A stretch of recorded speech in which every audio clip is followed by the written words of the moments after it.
Friends, welcome to our channel medical field guidance. तो इस video में हम डिस्कस करेंगे नीट 2022 के बारे में।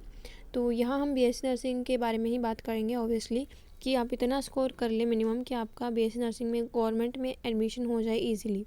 ठीक है, अभी हमारा एम्स बीएससी नर्सिंग का पेपर हुआ था रिसेंटली। उसमें 100 क्वेश्चन आते हैं, 100 में से 67 क्वेश्चन हमारे कोर्स से थे डायरेक्ट।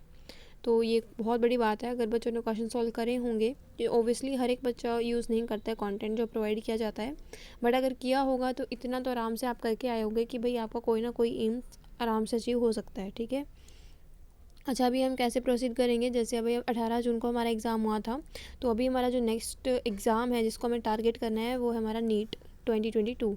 इसमें आपका बीएससी नर्सिंग में बहुत सारे कॉलेजेस में एडमिशन हो रहा है, तो वो बहुत आराम से आप अचीव कर लोगे। अच्छा, इसके बाद में जैसे आपके एग्ज़ाम आते हैं KGMU, ABVMU हो गया, ROHS हो गया, ठीक है, आपके वेरियस पैरामेडिकल एग्ज़ाम्स हो गए, उनके लिए हम प्रिपेयर करना शुरू करेंगे। ठीक है, मतलब कि आप पैरेलली भी प्रिपेयर कर सकते हो। ऐसे नहीं है कि उनके लिए कुछ अलग से पढ़ना है और नीट के लिए कुछ अलग से पढ़ना है। आपका जीके इंग्लिश का डिफरेंस होता है, वो अगर आप लास्ट के 10 दिनों में भी कर लोगे उतना इनफ रहेगा। जैसे मैंने एम्स के स्टूडेंट को भी यही बोला था कि आपको लास्ट के 10-15 दिनों में कर लोगे उतना इनफ रहता है। बहुत ज़्यादा ध्यान अगर जीके के ऊपर दोगे तो वो पीसी भी ख़राब हो जाएगा। अभी हम कैसे मूव करेंगे, देखो नीट 2022 के लिए हमारे पास में 25 डेज़ का समय है। ठीक है, तो अभी मेरा टारगेट ये है कि हमारे जो बच्चे थे उन्होंने एम्स के लिए प्रिपेयर किया था, तो NCERT बायो की आराम से उन्होंने बहुत अच्छे से की है, ये मुझे पता है और लगता है, क्योंकि बच्चों ने काफ़ी अच्छा रिस्पांस भी किया था। तो बायो ऐसा नहीं है कि अभी हम एक एक चैप्टर करके चलेंगे तो जा कर के हमारा होगा। बायो का डेली का 1 यूनिट आपको करना है, रिवीजन के तौर पे लेना है बायो को, क्योंकि आप एम्स के लिए इसको पढ़ चुके हो। तो बायो का 1 यूनिट बहुत आराम से हो सकता है। सबसे पहले 12th से स्टार्ट करेंगे। जैसे आज अगर आप तैयारी करना शुरू कर रहे हैं, तो आज आपका जो यूनिट होगा वो रिप्रोडक्शन यूनिट होगा कंप्लीट। ठीक है, उसके बाद बायो का उसी रिप्रोडक्शन यूनिट का टेस्ट होगा आपका शाम को, जैसे आपका यूजुअली होता था एम्स के लिए। उसके बाद में बायो का फर्दर ऐसे ही चलता रहेगा कि आज आपकी रिप्रोडक्शन यूनिट आ रही है, कल जेनेटिक्स हो रही है, फिर बायोटेक आ रही है, माइक्रो वाली आ रही है, ठीक है, इकोलॉजी आ रही है, इस तरीके से चलेगा। फिर आप 11th के ऊपर जंप करोगे। 11th में आप लास्ट से शुरू करेंगे, ह्यूमन फिजियो आएगा, फिर प्लांट फिजियो आएगा, फिर सेल वाला यूनिट आएगा। तो इस तरीके से हम प्रोसीड करेंगे। ठीक है, तो 10 दिनों में हम बायो को बहुत अच्छे से और एक बार रिवाइज़ कर लेंगे, एंड आगे भी वो रिवाइज़ होती रहेगी, क्योंकि आपने एम्स के लिए कर रखा है इसको अच्छे से। अच्छा, उसके बाद में फ़िज़िक्स में हम सेलेक्ट भी करेंगे। फ़िज़िक्स में क्योंकि मेरा टारगेट है कि आप 50 में से 30 क्वेश्चन करो। ठीक है, तो 30 क्वेश्चन आपके डायरेक्ट फॉर्मूला बेस्ड आते हैं, और उसमें मेजॉरिटी पोर्शन जो होता है वो आपका 12th का रहता है। तो यहाँ पे मैंने चैप्टर मेंशन किए हैं डेट के अकॉर्डिंग कि आपको किस दिन कौन सा चैप्टर करना है। जो एम्स के लिए मैंने कंटेंट शेयर किया है वो तो करना ही है, क्योंकि रिवीजन करेंगे जितना अच्छा होगा। हमने पहले से कोई चीज़ पढ़ रखी है वो उतनी बेटर होती है। और अभी मैं आपको नीट के लिए PYQ की PDF प्रोवाइड करूँगी, और एक 50 क्वेश्चन की PDF और आएगी जो आपको अच्छे से करनी है। ठीक है, मतलब 2 PDFs हो रहेंगी, ठीक है, हर एक चैप्टर की। उसके बाद में यहाँ पे देखो, यहाँ पे मैंने डाला हुआ है कि 21 से 25 तक आपको फिजिकल केमिस्ट्री कंप्लीट करनी है।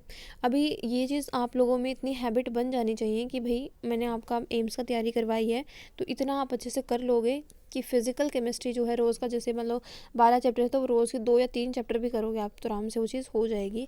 फ़िज़िकल केमिस्ट्री के लिए अगेन आपको 438 पेजेस वाली जो PDF है वो अच्छे से करनी है।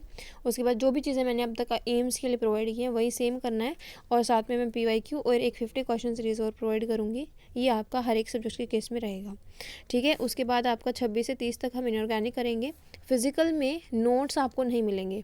ठीक है, मतलब जो आपका 438 पेजेस की PDF मैंने हैंड नोट्स की प्रोवाइड कर रखी है वही आपको करनी है, और माइंड में रिवाइज करनी है। इनऑर्गेनिक में मैंने आपको हैंड नोट्स प्रोवाइड नहीं किए थे, तो अभी मैं इनऑर्गेनिक में हैंड नोट्स प्रोवाइड करूँगी, और उसके बाद में जो भी आपका प्रीवियस है वो आपको करना है। इसमें NCERT हाइलाइट्स वगैरह तो मैंने मना करा था करने को, इसमें माइंड मैप आपको करने हैं। ठीक है, माइंड मैप और आपके शॉर्ट नोट्स मैं प्रोवाइड करूँगी। ऑर्गेनिक में मैंने शॉर्ट नोट्स प्रोवाइड कर रखे हैं, शॉर्ट नोट्स मतलब हैंड नोट्स जो मेरे हैं, तो वो आपको अच्छे से करने हैं। और उसके बाद माइंड मैप। ठीक है, और एक्स्ट्रा कुछ भी नहीं करना है, भले ही नीट हो उसके लिए भी एक्स्ट्रा नहीं करना है। जितना मैं प्रोवाइड कर रही हूँ उतना प्लीज़ करके आओ।